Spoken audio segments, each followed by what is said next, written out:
हरिहंत सिद्ध सूरी उपाध्याय साधु सर्व अर्थ के प्रकाशी मांगलिक उपकारी है।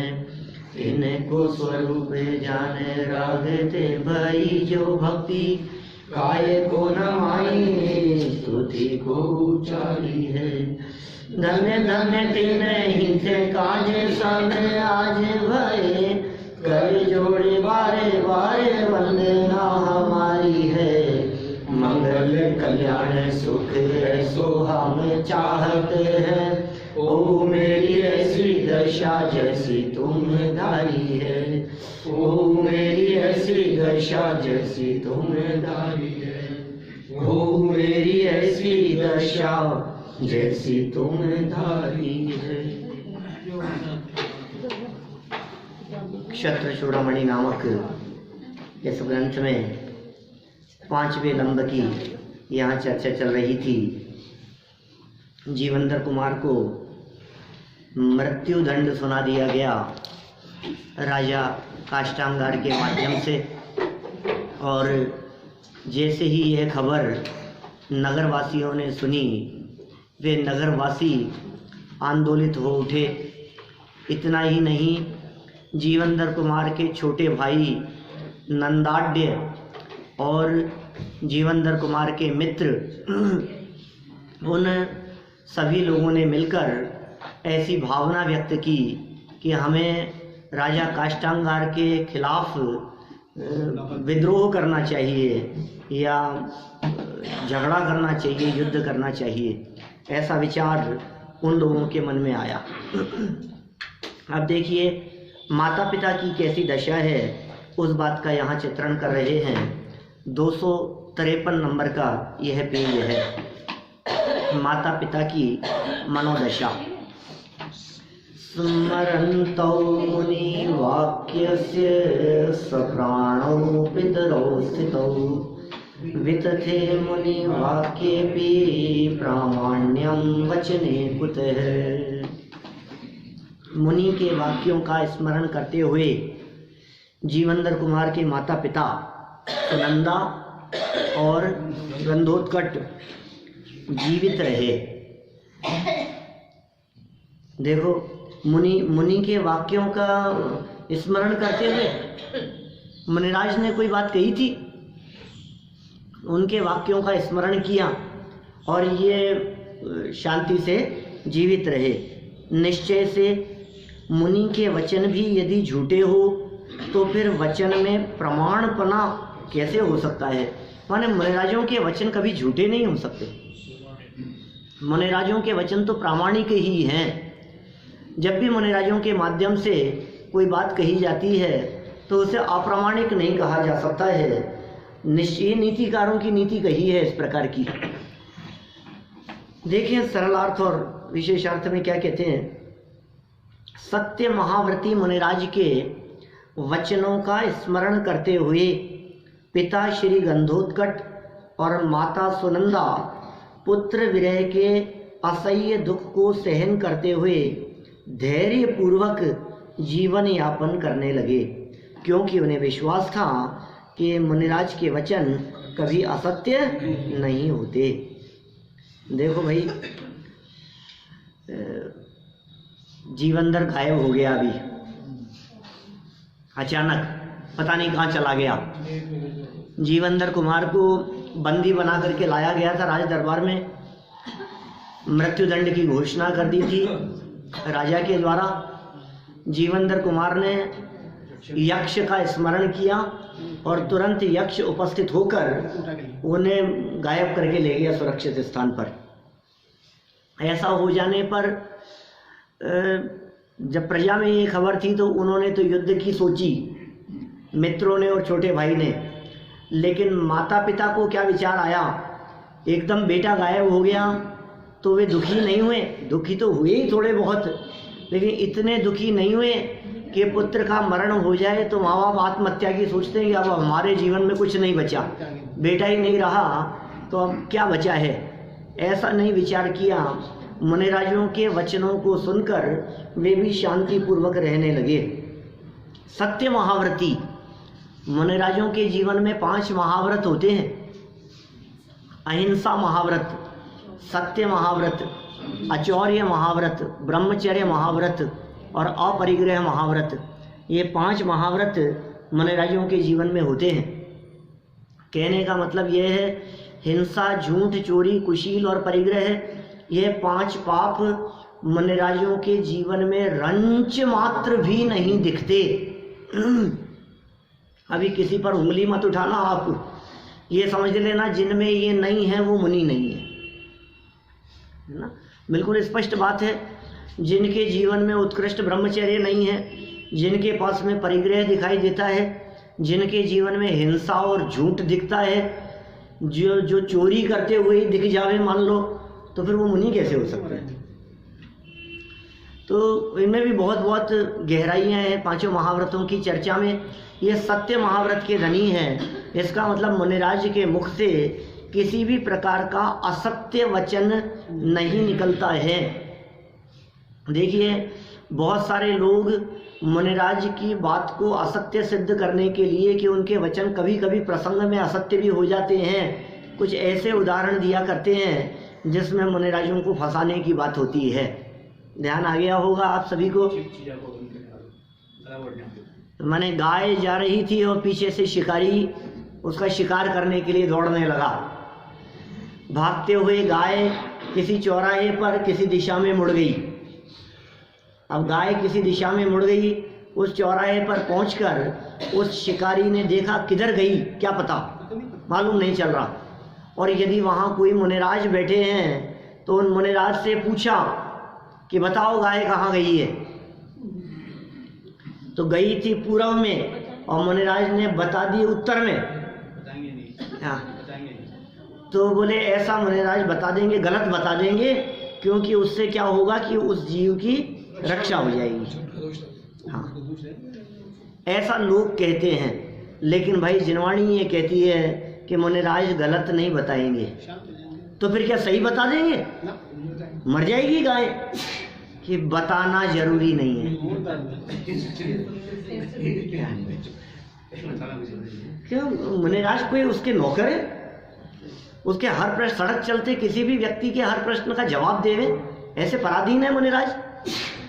सही बताते हैं तो हिंसा का पाप लगता है, गलत बताते हैं तो झूठ बोलने का पाप लगता है, और वचन गुप्ती अर्थात नहीं बोलते हैं तो न हिंसा का पाप लगता है न झूठ का पाप लगता है। मुनिराज तो सत्य महाव्रत के धनी हैं। किसी भी प्रसंग में वे असत्य उच्चारण नहीं करेंगे। मौन श्रेष्ठ है, जवाब नहीं देंगे, यही एक रास्ता हो सकता है। देखिए, यहाँ तो सत्य महाव्रती मुनिराज उनके वचनों का स्मरण करते हुए वे दोनों भले ही पुत्र का विरह हुआ हो, असह्य दुख को सहन करते हुए धैर्यपूर्वक जीवन यापन करने लगे। उन्हें इस बात का विश्वास था कि मुनिराज के वचन कभी भी असत्य नहीं हो सकते। देखें जरा फिर क्या हुआ।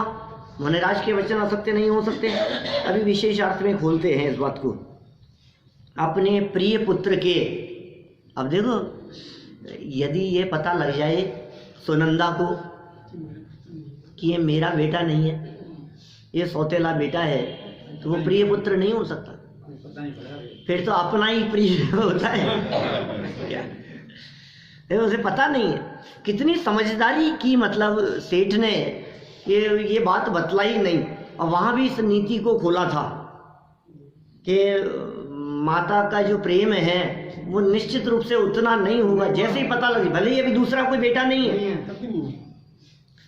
साल भर तक अभी दूसरी कोई संतान नहीं है, लेकिन उसके बावजूद भी वो साल भर भी प्यार में फर्क पड़ जाएगा।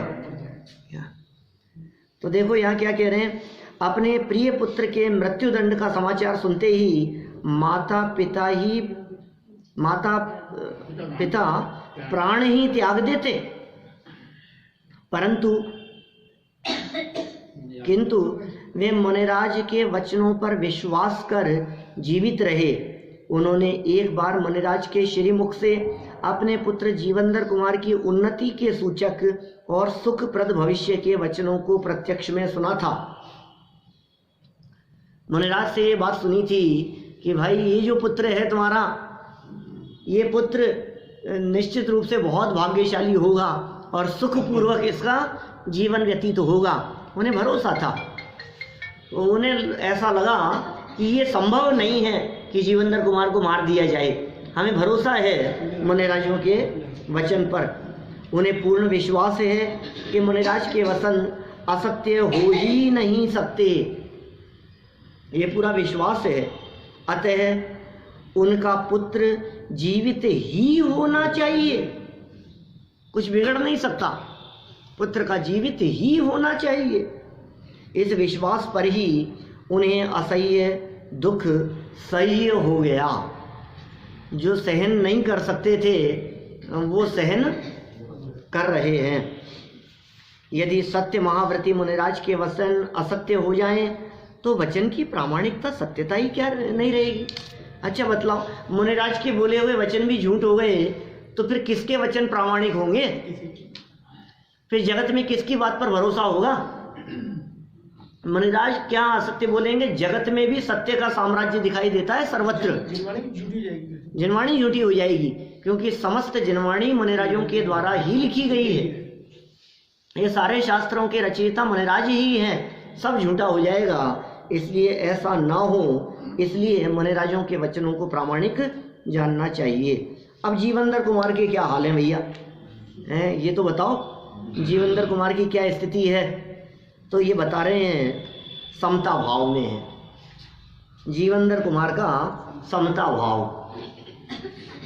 स्वामिनो न विषादो वा प्रसादो वा तदा भवत्, किंतु पूर्वकृतं कर्म भोक्तव्यमिति मानसम्।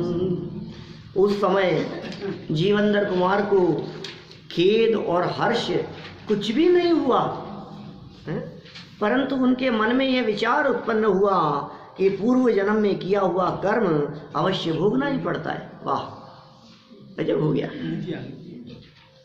आधी नीति बता दी। और ये नीति के वचन जीवनधर कुमार के मुख से निकले। कितनी सुंदर बात कह रहे हैं यहाँ पर। क्या कह दिया?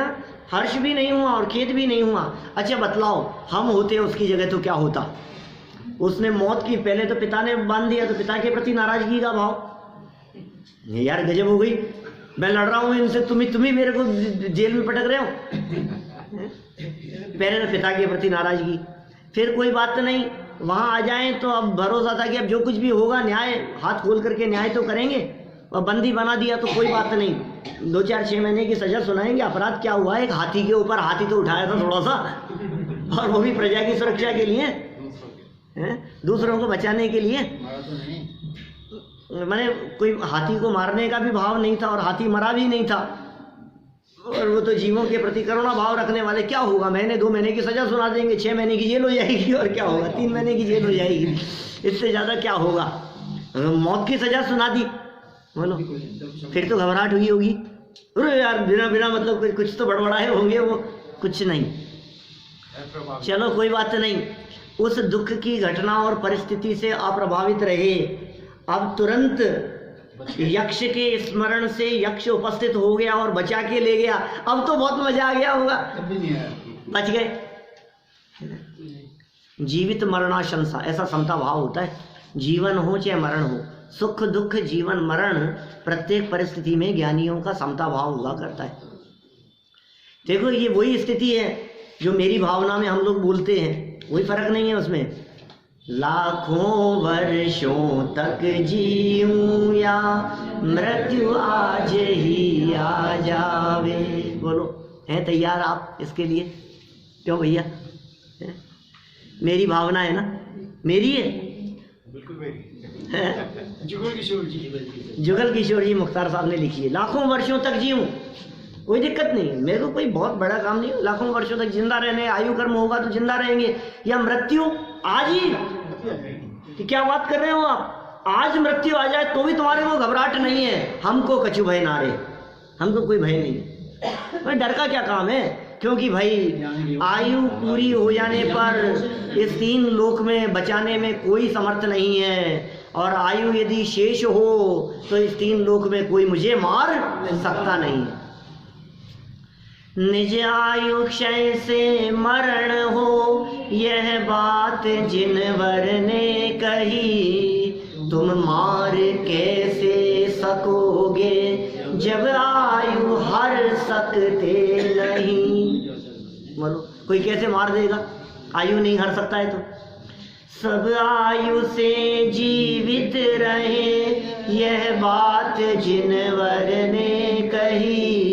जीवित रखोगे किस तरह, जब आयु दे सकते नहीं। जब कोई व्यक्ति किसी व्यक्ति की आयु को हर नहीं सकता तो मारेगा कैसे। और कोई व्यक्ति, कोई डॉक्टर, वैद्य, हकीम, बड़े बड़े मंत्र तंत्र वाले, वो आयु नहीं दे सकते किसी को, वो तो बचाएंगे कैसे। इसलिए मैं तो अपने आयु से जीवित रहता हूँ और अपने आयु से ही मरता हूँ। जिन्हें इस बात पर भरोसा होता है, जिन्हें इस बात की श्रद्धा होती है, वे मरण की परिस्थिति बन जाने पर शोक नहीं करते और उस मरण की परिस्थिति से भी सुरक्षित बच जाने पर वे आनंदित नहीं होते। हर्ष और शोक में समता भाव ज्ञानियों का होता है। ये समता भाव का आनंद ही बड़ा गजब का है। मारने के लिए आया तो मुस्कुरा रहे हैं, बचान छोड़ दिया गया तो भी सहज मुस्कुरा रहे हैं, उनकी जैसे सहजता है। बोले यार तेरे कोई फर्क ही नहीं पड़ता है क्या, तेरे को मृत्यु दंड सुना दिया गया, तुझे कोई फर्क नहीं पड़ रहा है, तुझे बचा लिया गया, कोई फर्क नहीं पड़ता है। हर परिस्थिति में सहज रहें, समता भाव जिनके जीवन में हो, ऐसे ज्ञानी जीव होते हैं। और यह परिस्थिति, ये घटना यहाँ बतला करके नीतिकारों ने और आचार्य वादीप सिंह सूरी आचार्य देव ने इस बात को स्पष्ट कर दिया कि जीवनधर कुमार वे ज्ञानी महापुरुष थे, वे दोनों में समता भाव धारण किए हुए थे। यहाँ शेर आ जाए तो उठ के नहीं भागेगा, भाग जाए तो भी दिक्कत नहीं है।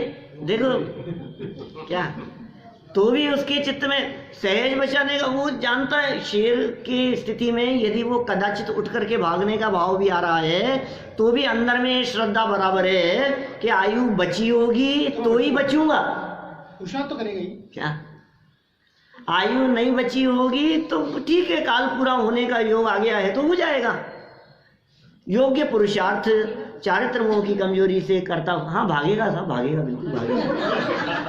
क्या नहीं भागेगा, बैठा है वो थोड़ी बन गया है, थोड़ी बन गया है, नहीं भागेगा। देखेगा इसके लाभ भी है कि नहीं है, जिसके लाभ होगा तो शिकार करेगा। देखो भाई, यदि मुनिराज की भूमिका है तब तो नहीं भागेंगे, सम्यक दृष्टि होगा तब भी नहीं भागेंगे। सम्यक दृष्टि की अभी क्या है, 3 कषाय चौकड़ी का सद्भाव है।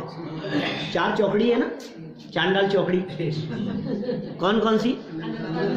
अनंतानुबंधी, अप्रत्याख्यान, प्रत्याख्यान और संज्वलन। आलोचना पाठ में बोलते हैं, जिन्हें याद नहीं हो उनको आलोचना पाठ याद दिलाता हूँ। अनंतानुबंधी जानो, प्रत्याख्यान अप्रत्याख्यानो, संज्वलन चौकड़ी गुनिए, सब भेद जु सोड़स। अनंतानुबंधी जानो, अप्रत्याख्यान, प्रत्याख्यानो और संज्वलन चौकड़ी। ये तो पुराने पाठ हैं साहब, बोले होंगे बचपन में कई बार। अब तो जमाना ही बदल गया है, पाठ करने की परंपरा ही एक प्रकार से जैसे बंद ही हो गई है, लेकिन इन पाठों में कई रहस्य छिपे हुए थे। आलोचना पाठ पे भी मेरा एक प्रवचन है, नैरोबी में किया था सिंगल प्रवचन। तो अनंतानुबंधी ये चले गई सम्यक दृष्टि की, लेकिन अभी 3 कषाय चौकड़ी है, अप्रत्याख्यान, प्रत्याख्यान और संज्वलन। ये सब 4 होती है सब। माने अनंतानुबंधी क्रोध, मान, माया, लोभ, और दूसरा क्या है, अप्रत्याख्यान, क्रोध, मान, माया, लोभ। फिर प्रत्याख्यान क्रोध, प्रत्याख्यान मान, प्रत्याख्यान माया, प्रत्याख्यान लोभ। ऐसे ही संज्वलन क्रोध, संज्वलन मान, संज्वलन माया और संज्वलन लोभ। ये सब 4 प्रकार की हैं। इनमें अनंतानुबंधी जो है ये सम्यक दृष्टि के नहीं है, बाकी 3 कषाय मौजूद है। और मुनिराजों के जीवन में बोले ये 3 नहीं है, अकेली संज्वलन है। संज्वलन बहुत बहुत मंद है। इन कषायों के संदर्भ में वो 4 उदाहरण दिए जाते हैं, वो ध्यान है ना? कौन कौन से हैं नीरज जी साहब? हाँ, पत्थर के ऊपर पड़ी हुई रेखा अनंतानुबंधी कषाय। दीपेश जी ध्यान है, पत्थर के ऊपर यदि कोई बड़ी शिलाखंड है और उस पर दरार पड़ गई तो वो दरार कब भरेगी? 2-4 दिन में। क्या बात कर रहे हो? पत्थर टूटा है, ऐसे कोई जुड़ता है क्या? टूटा हुआ पत्थर को ऐसे जुड़ जाएगा क्या? लंबा समय लगेगा, नहीं जुड़ेगा। कितना लंबा समय? बोले 2-4 महीने, 6 महीने से में सालों लग जाएंगे उसको तो जुड़ने में। ये कौन सी कषाय है? अनंतानुबंधी। किसी व्यक्ति के साथ में झगड़ा हुआ और ऐसी गांठ बांध ली या मन में ऐसी दरार पड़ गई जो सालों तक के लिए बंध गई, वो कौन सी कषाय है? साध्य, अनंतानुबंधी। ठीक है, फिर दूसरी देखना, अनंतानुबंधी के बाद दूसरे नंबर है अप्रत्याख्यान। ये कैसी रेखा है?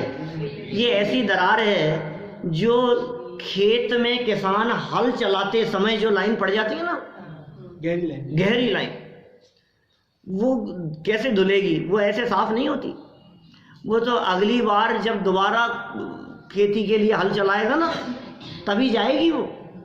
माने 2-4-6 महीने में जब वो दोबारा फसल बोएगा और दोबारा मिट्टी में बीज डालेगा तब जाकर के वो ऐसी स्थिति बनेगी। वो अभी तो ये 4-6 महीने लग जाएंगे इसको निपटने में। 2-3 महीने तो मामूली बात है, तो भी बहुत लंबा काल नहीं है, एक लिमिट है। अनंतानुबंधी की तो लिमिट ही नहीं थी। 10-10 जन्मों तक बैर चलता रहा कमठ के मन में, पार्श्वनाथ के प्रति, मरुभूति के प्रति। पार्श्वनाथ तो अंतिम भाव में नाम था। माने 10 जन्मों तक जब जब देख रहा है बैर भाव चल रहा है। ये कहां से चल रहा है? अनंतानुबंधी है, बैठी है अंदर में, ऐसी कषाय है। दूसरी अप्रत्याख्यान, वो रेखा कही। तीसरी कही प्रत्याख्यान। ये कषाय इतनी मंद होती है प्रत्याख्यान वाली, जिस कषाय के काल में सूखी बालू रेत पर खींची गई लाइन, सूखी मिट्टी थी और लाइन खींच दी। अब बताओ ये लाइन कितनी देर में मिटेगी? पल भर में? 5 मिनट के 15 मिनट? क्या हवा चलने में यदि आधा घंटा लग गया तो आधे घंटे में साफ होगी? है ना, हवा चलने की देर है ना। तो ये प्रत्याख्यान कषाय कैसी है? हवा चलने तक। ऐसे ही कहते हैं ये प्रत्याख्यान कषाय के काल में किसी के प्रति कषाय का भाव आया, किसी के प्रति नाराजगी का भाव आया, किसी के प्रति द्वेष का भाव आया, किसी के प्रति विशेष प्रीति अनुराग, कोई भी कषाय ऐसी उत्पन्न हुई। अब वो कषाय कब तक चलेगी कि जैसे ही हृदय में ये जिनवाणी की हवा थोड़ी सी चली, अरे यार किसका क्या लेना देना, क्या दम है इनमें, जो होगा सो हो जाएगा, छोड़ो ना। क्या ये इस कषाय को लेकर के कब तक बैठे रहेंगे हम, किसी भी कषाय को लेकर के? तो जैसे जिनवाणी की बात, वस्तु स्वरूप की बात दिमाग में आई और वो आंधी चली और वो लाइन साफ। ये कषाय कौन सी है? प्रत्याख्यान। और चौथी पता है कैसी है? जैसा पानी में लाइन खींचो, तो ये लाइन खींच रही है कहाँ? साफ होती जाए। मने राजियों को ऐसी कषाय होती है संज्वलन। क्रोध के काल में भी क्रोध नहीं, खत्म करते करते ही खत्म। कि करते भी हैं क्या कि हाँ आ सकता है मने राजियों को गुस्सा। कभी कभी वो क्रोध में ऐसी भी बात कह सकते हैं, हे आत्मघाती। माने आचार्यों ने ऐसे प्रयोग किए, आत्मघाती, दुरात्मन, आत्मपंसन, ऐसे ऐसे ऐसे शब्दों के प्रयोग किए हैं। महापापी, पातकी, अधोगति में जाने वाला, माने कई कई ऐसे कठोर शब्दों के जहाँ प्रयोग हुए हैं। ये संज्वलन जन्य कषाय का ही परिणाम है। तो अभी यहाँ क्या कह रहे हैं? शेर सामने आ जाने पर जिसके 3 कषाय बची है अभी, उसकी स्थिति ऐसी हो सकती है कि वो भागेगा। और ये भी हो कि कदाचित दौड़ने की संभावना नहीं हो तो कदाचित बैठा भी रहे। आसपास में यदि उसको कोई जगह नहीं दिख रही है तो शांति से बैठा भी रहेगा। मान लो किसी एक गुफा में ज्ञानी और अज्ञानी 2 व्यक्ति बैठे हुए हैं और गुफा के दरवाजे से शेर ने एंट्री की। अब क्या करें, अब किधर भागेगा? कोई जगह नहीं है, ये सामने गेट है, इधर से आ रहा है शेर, अब ये बैठे दोनों, अब क्या होगा? रास्ता ही नहीं भागने का, तो शाम तक अब और हो सकता है दोनों ही व्यक्ति नमोकार मंत्र का जाप शुरू कर दे। हो सकता है कि नहीं? दोनों नमोकार मंत्र का जाप कर रहे हैं। और सुनो, वहां गुफा में हमने लगा रखा था एक सीसीटीवी कैमरा। और बाद में क्या हुआ, बाद में उस सीसीटीवी कैमरे की रिकॉर्डिंग चेक की गई। तो बताओ, उस रिकॉर्डिंग को देख करके आप क्या बतलाएंगे कि कौन ज्ञानी है और कौन अज्ञानी? बोले कुछ नहीं, दोनों एक जैसे ही है, दोनों ही बैठे थे, दोनों ही नमोकार मंत्र का जाप कर रहे थे क्या। और जो भी परिस्थिति बाद में बनी हो, तो इसमें कौन ज्ञानी और कौन अज्ञानी, कि सुनो भाई, बाहरी इस परिस्थिति को देखकर ज्ञानी अज्ञानी का निर्णय नहीं किया जा सकता है। अज्ञानी जीव नमोकार मंत्र पढ़ रहा है, उसके पीछे उसका अभिप्राय क्या है, और ज्ञानी नमोकार मंत्र पढ़ रहा है, उसके पीछे उसका इंटेंशन क्या है। फल तो उस अभिप्राय का लगता है, बाहरी प्रवृत्ति का फल नहीं लगता। टोडरमल जी साहब इसी मंदिर में बैठकर बार बार लिखते हैं इस तरह की बातें, फल तो परिणामों का लगता है, क्रिया का फल नहीं लगता है। क्रिया में कुछ दम नहीं है, और आपकी जो क्रिया है वो क्रिया परिणामों से प्रभावित रहती है, इसलिए फल तो परिणामों का लगता है। अपने परिणामों को संभालो। क्रिया दोनों की एक जैसी दिखाई दे रही है। ज्ञानी जीव नमोकार मंत्र बोल रहा है, सहज अशुभ भाव से बचने के लिए बोल रहा है। मौत आनी होगी तो आ जाएगी, आयु कर्म का विचार करके वो सहज शांत है और पंच परमेष्टियों का स्मरण कर रहा है। अरिहंत सिद्ध आचार्य उपाध्याय और साधु, ये पंच परमेष्टियों का स्मरण दिमाग में आते ही हृदय में शांति है, जो होगा हो जाएगा। सहज भाव से है, भगवान का स्मरण करो, प्रभु का स्मरण करो। मरेंगे तो मर जाएंगे, बचेंगे तो बचे, जो होगा सो हो जाएगा। सहज है, उसे भगवान की सर्वज्ञता पर पूरा भरोसा है। इसे कहते हैं भगवान पर पूरा भरोसा है। जैसे यहाँ सेठ गंधोत्कट और रानी पत्नी सुनंदा को मुनिराजों के वचनों पर भरोसा था, उसी तरह से ज्ञानी को भगवान की सर्वज्ञता पर भरोसा होता है, इसलिए वो बैठा है शांत। और अज्ञानी नमोकार मंत्र बोल रहा है, वो भी शांत दिख रहा है। उसका क्या कारण है? उसका कारण ये है कि उसने प्रथमानुयोग में कई कहानियां पढ़ी है क्या, और कहानियां ऐसी पढ़ी हैं कि नमोकार मंत्र के प्रभाव से स्वर्ग से देव आ जाते बचाने के लिए। तो मैं पढ़ रहा हूं, तो अभी देखना शेर वहां से यहां तक आएगा, उसके पहले पहले कोई देव आ जाएगा बचाने। तो वो और तेज तेज नमोकार मंत्र बोल रहा है, माने अज्ञानी के द्वारा बोला गया नमोकार, उसकी शांति का आधार वो अभिप्राय में खोट है। ज्ञानी को भी भगवान पे भरोसा है और अज्ञानी को भी भगवान पे भरोसा है। ज्ञानी को भगवान पे भरोसा इस बात पर है कि उनके केवल ज्ञान में जो बात झलक रही है होगा तो वही क्या, मतलब पंच परमेष्टि को याद करता हुआ। हाँ ठीक है, अच्छी बात है। पंच परमेष्टि के स्मरण पूर्वक देहांत के समय में तुमको न भूल जाऊं, इससे सुंदर बात और क्या हो सकती है। ये उसका विचार है ज्ञानी का। और अज्ञानी जीव को भी भगवान पे भरोसा है। ज्ञानी को तो भरोसा ये है कि जो झलका होगा सो होगा, मेरे उदय अनुसार होगा। भगवान सर्वज्ञ परमात्मा की वाणी, तीर्थंकरों की वाणी, आचार्यों ने शास्त्रों में लिखा है, प्रत्येक जीव को अपने अपने कर्म के अनुसार ही फल मिलता है। मुझे उनकी वाणी पर पूरा भरोसा है, मुझे जो फल मिलेगा ये मेरे ही कर्म का मिलेगा, मुझे इस बात का भरोसा है, वो शांत है। और अज्ञानी को भी भगवान पे भरोसा है। क्या भरोसा है? भगवान आ जाएंगे बचाने के लिए, ये भरोसा है। देखो थोड़ी तबीयत ज़्यादा खराब होती है, डॉक्टर जब जवाब दे देते हैं हमारे बस की बात नहीं है, तो वो क्या कहते हैं? भगवान पे भरोसा रखो। भगवान पे भरोसा रखो, इसका मतलब क्या होता है? भगवान बचा लेंगे। ये अज्ञानी की मान्यता है इस तरह की। खैर जैसी भी परिस्थिति बने, यहाँ तो जीवनधर कुमार की चर्चा चल रही है, मौत की परिस्थिति बन जाने पर भी खेद नहीं किया और सुरक्षित जीवित बच जाने पर भी हर्ष का अनुभव नहीं किया। उनके मन में यह विचार उत्पन्न हुआ। ओहो, कैसा विचार करते हैं ज्ञानी।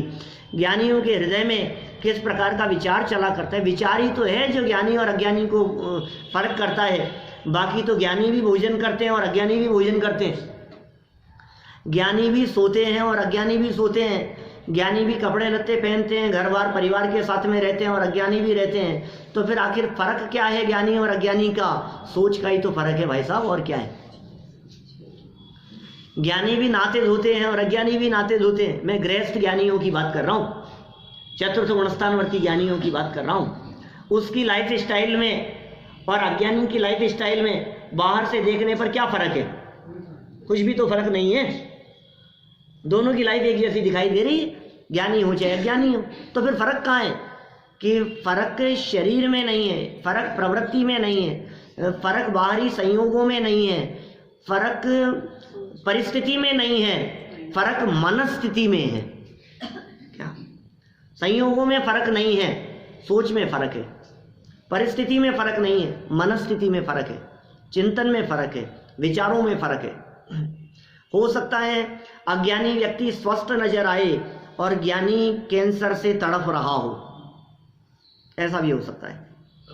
अरे साहब क्या बात कर रहे हो, इतने धर्मात्मा बनते थे, ये देखो क्या कैंसर हो गया इनके। हो गया तो हो गया, इसमें क्या है? ये शरीर की अवस्था है। शरीर की इस अवस्था के काल में भी ज्ञानी सहज शांत रहते, और अज्ञानी जीव को किसी तरह की परेशानी नहीं हो तो भी खाम में परेशान रहता है। बोलो, ज्ञानी को उदयजन्य परिस्थितियां प्रतिकूल दिखाई देवे, उसके बावजूद भी ज्ञानी जीव सहज रहता है, और अज्ञानी को बाह्य अनुकूलताएं दिखाई देवे, उसके बावजूद भी देख देख करके, दूसरे को देख देख करके परेशान रहता है। ये फर्क है। तो यहाँ क्या विचार किया इन्होंने नीतिकारों की? ये पंक्ति कितनी सुंदर पंक्ति है। पूर्व जन्म में किया हुआ कर्म अवश्य भोगना ही पड़ता है।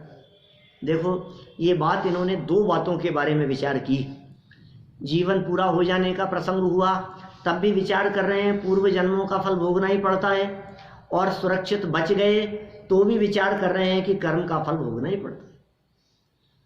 उन्होंने तो सोच लिया था अब तो जीवन पूरा हो गया, ये सोच लिया ना, हो गया, अब तो क्या दिक्कत है। ठीक है, मृत्युदंड सुना दिया गया, मौत दिख रही है सामने तो मर ही गया, अब क्या दिक्कत है, मरेंगे तो मरे, कोई बात नहीं। लेकिन सुनो, पूर्व में किया हुआ कोई अच्छा कर्म, उसका फल भी भोगना पड़ेगा। माने आप मरोगे नहीं, आप बच जाओगे। कितने ही लोग ऐसे हैं जो ये कहते रहते हैं हमें उठा ले, हे भगवान हमें उठा लो, हे भगवान मर जाऊं, ऐसा सोचते रहते। कल परसों भी ऐसी बात की थी थोड़ी बहुत हमने, हे भगवान मैं मर जाऊं, और फिर किसी पड़ोस में किसी का मरण हो गया, हे भगवान उनको क्यों उठा लिया, मुझे ही उठा लेते। ऐसी बातें लोग करते हुए दिखते हैं। लेकिन सच्चाई क्या है? सच्चाई यह है कि वो मरना नहीं चाहते। लेकिन यहाँ ज्ञानियों का चित्त अलग प्रकार का होता है। कर्म का फल तो भोगना ही पड़ेगा आपको। आपका आयु कर्म बचा है तो आपको जिंदा रहना ही पड़ेगा। कितना ही सोचते रहो मर जाऊं मर जाऊं, तुम्हारे सोचने से मर थोड़ी नहीं जाते। कौवे के कोसने से ढोर थोड़ी ना मरते। ऊपर से कौवा कोसते रहे, यार ये मर ही नहीं रहे, मांस खाने को नहीं मिल रहा है, ऊपर उड़ते उड़ते कोसने लगे कि ये ढोर ये पशु मर जाए, तो मरेंगे नहीं। उनके कोसने से पशु मरते नहीं हैं, और माँ बाप के आशीर्वाद से बच्चे सफल होते नहीं है। सच्चाई तो यही है। कुछ भी कहो व्यवहार में आप कुछ भी कह दो, जीवन मरण अशरण, शरण कोई नहीं संसार में। जिंदगी एक पल कभी कोई बचा नहीं पाएगा, बड़ा नहीं पाएगा है, बड़ा नहीं पाएगा। जिंदगी एक पल कभी कोई बढ़ा नहीं पाएगा, रस रसायन सुत सुभट कोई बचा नहीं पाएगा। कितने उदाहरण दे दिए। रस, रसायन, सुत और सुभट। सुत माने बेटा और सुभट माने योद्धा। राजा राणा छत्रपति हाथिन के असवार, बचा लो कोई तो। दल बल देवी देवता और माता पिता परिवार। सुत कितनी बातें कह दी। जिंदगी एक पल कभी कोई बढ़ा नहीं पाएगा, रस रसायन सुध सुभट कोई बचा नहीं पाएगा। सत्यार्थ है बस बात यह, कुछ भी कहो व्यवहार। सच्ची बात तो यही है भाई साहब कि कोई बचा नहीं पाएगा, कोई बढ़ा नहीं पाएगा, कोई मार नहीं सकता है, कोई बचाने में समर्थ नहीं हो सकता है। बात तो सच्ची यही है, फिर व्यवहार में कुछ भी कह दो आप।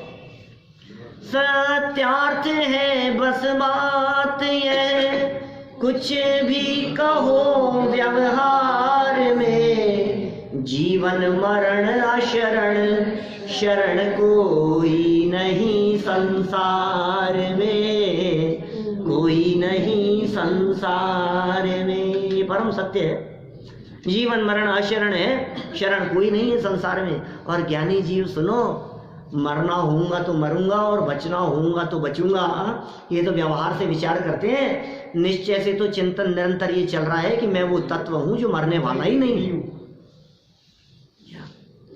व्यवहार से भले ही इस प्रकार की बात कहें, बचेंगे तो बच जाएंगे, जिएंगे तो जिएंगे, जो भी होगा सो हो जाएगा कर्म के उदयानुसार, लेकिन निश्चय से अंदर में क्या धारा बह रही है, मैं वो तत्व हूं जिसका मरण नहीं होता, जीवत्व शक्ति का धनी हूं मैं, मेरा मरण नहीं हो सकता कभी, दुनिया की कोई ताकत कभी मुझे मार नहीं सकती, अनादिकाल से जीता आया हूं और जीता ही रहूंगा, क्योंकि जीवत्व शक्ति है मुझ में।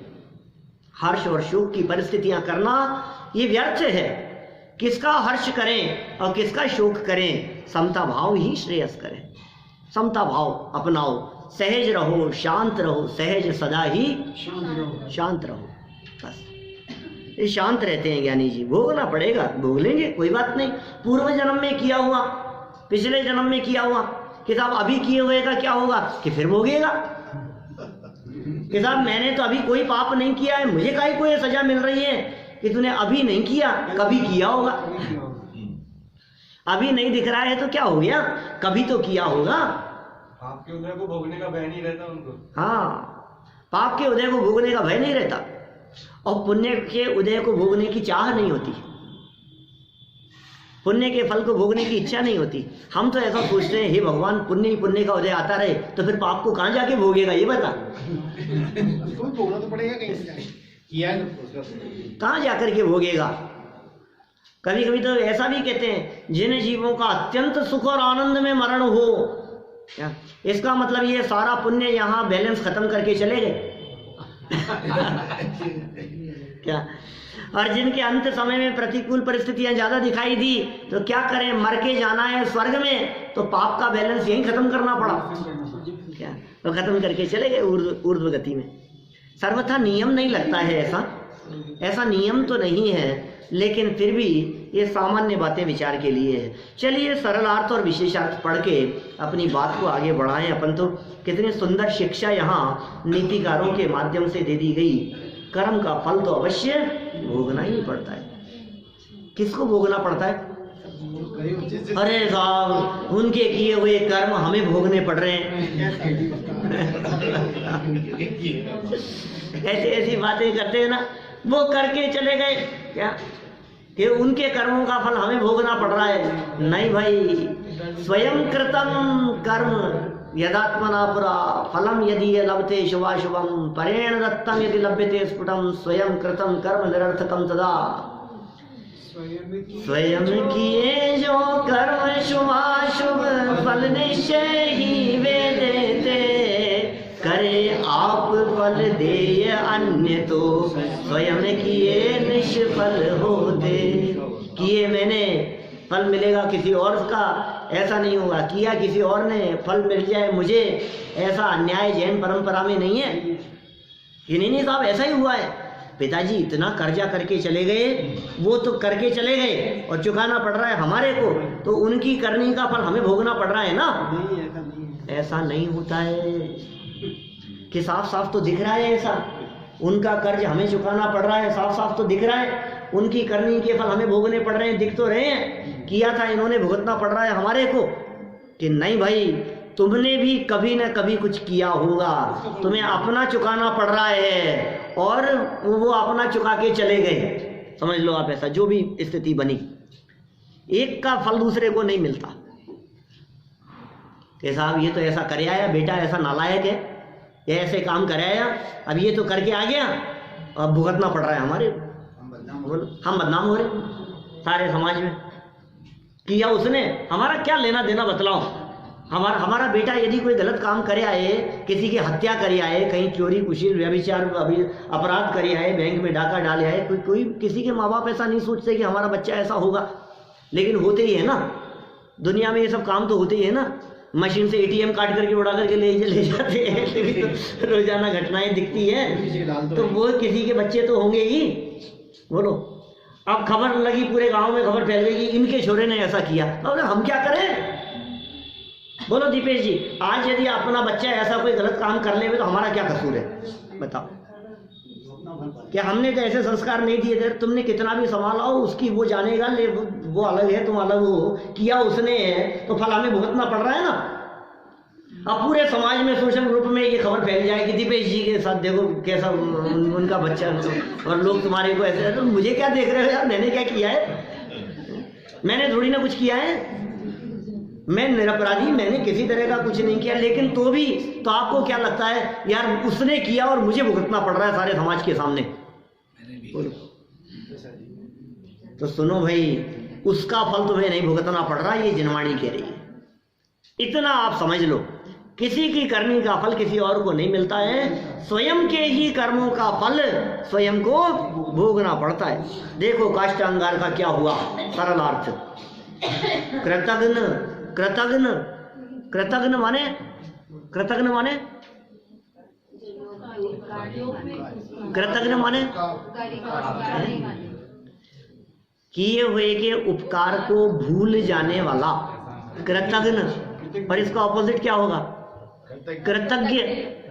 कृतज्ञ, कृतज्ञ माने उपकार को याद रखने वाला। कृतघ्न कौन? एहसान फरामोश, गुण चोर, ऐसे। तो कृतघ्न कौन है? काष्टांगार, सब भूल गया, हड़प लिया था राज्य, उससे मृत्युदंड की कठोर घोषणा, और उसी समय कृतज्ञ सुदर्शन यक्षेंद्र का सहज सहयोग, दोनों एक ही काल में घटित हुए, दोनों एक साथ। ये तो कृतघ्नी है और वो कृतज्ञ है। वो किस बात का कृतज्ञ है कि नमोकार मंत्र सुनाया था क्या? हमारे किए हुए अच्छे कार्य का वो उपकार चुकाने के लिए आया है, वो कृतज्ञ है। ये कृतघ्न और ये कृतज्ञ, और दोनों एक ही काल में घटित हुए, फिर भी जीवंदर कुमार को हर्ष विषाद नहीं हुआ। जीव का पूर्वकृत कर्म ही फलदायी होता है, स्वयं के द्वारा किया गया कर्म वही फल प्रदान करने वाला होता है। जीवंदर कुमार ने इतना ही विचार कर समता भाव धारण किया, इतना ही विचार किया जीवंदर कुमार ने। जे कर्म पूरव किए खोटे, सहे क्यों नहीं जीरा। बोलो, इस बात का विचार करते ही पाप कर्म के उदय के काल में कितनी शांति आ जाती है। पाप कर्म का तीव्र उदय चल रहा हो और आपने इस बात का विचार किया, जे कर्म पूर्व किए खोटे, पहले किए थे, खोटे किए हैं, अपने किए हुए हैं भाई, अब क्या करें? सहज रहो, सही क्यों नहीं। फल चाखन की बार भरे द्रग, मर है मूर्ख रोए। इसलिए कहते हैं अज्ञानी पाप धतूरा न बोए। पाप करता है, कहते हैं कहावत चलती है इस तरह की, पाप तो हंसते हंसते करता है, जब फल भोगने का प्रसंग आता है तो फिर रोते रोते भोगता है। जब किया था उस समय ही यदि तू उसके फल का विचार कर लेता तो पाप ही क्यों करता, फिर तो पाप ही नहीं होता। दोनों ही परिस्थितियों में क्या कर रहे हैं जीवंदर कुमार? शिक्षा लेनी चाहिए। ये ज्ञानियों का जीवन शिक्षा प्रदान करता है। शिक्षा लो। वो अपने थे ना, क्या नाम, तरुण सागर जी, वो कहते थे भिखारी भीख नहीं मांगता, वो सीख बांटता है। उनका वाक्य है, वो भीख नहीं मांगता, वो सीख बांटता है।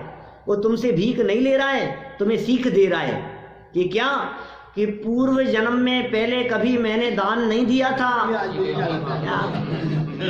और दान देने वालों की निंदा आलोचना की थी, इसलिए मेरी ये दशा है। और सुनो, अभी तुम यदि नहीं दोगे तो तुम्हारी भी ये दशा होने वाली है। ये सीख बांट रहा है।